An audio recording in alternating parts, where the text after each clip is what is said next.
क्रांती news, आवाज सर्वसामान्यांचा।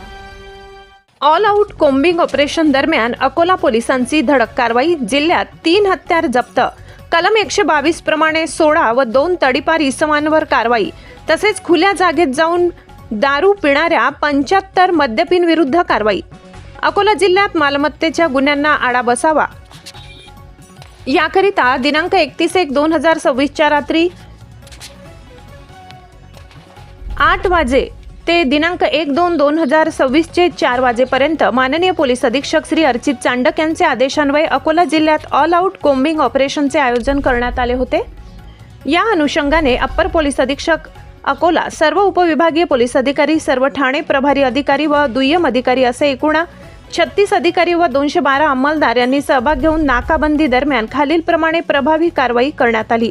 All out combing operation दरम्यान बॅरिकेटिंग करून जिल्ह्यात 758 वाहने चेक करून मोटर वाहन कायद्यान्वये 132 कारवाई करून 62,500 रुपयाचा दंड आकारण्यात आलाय। तसेच 179 समन्स, 73 जमानती वॉरंट, 29 पकड वॉरंट सामील करण्यात आले। 63 अभिलेखावरील निगराणी बदमाश व माहितीगार गुन्हेगार यांना चेक करण्यात आले। कलम 122 मपोका प्रमाणे 16 कारवाई, भारतीय हत्यार कायद्यान्वये 3 केसेस करून 3 घातक शस्त्रे जप्त करण्यात आली। कलम 142 मपोका प्रमाणे 2 कारवाई, कलम 33 RW प्रमाणे 1 केसेस तर कलम 110 117 प्रमाणे 75 केसेस करून जिल्ह्यातील 47 हॉटेल, लॉजेस व 81 ATM चेक करण्यात आले।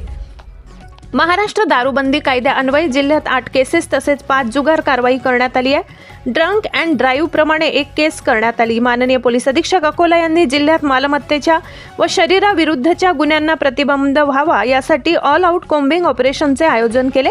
भविष्यात सुद्धा वेळोवेळी अशा प्रकारच्या नाकाबंदीचे आयोजन करण्यात येईल असे प्रसिद्धी पत्रकाद्वारे कळविले। अशाच नवनवीन बातम्या पाहण्यासाठी आमच्या महाराष्ट्र क्रांती न्यूज या YouTube चॅनलला लाईक करा, सबस्क्राईब करा आणि बेल आयकॉनला प्रेस करा।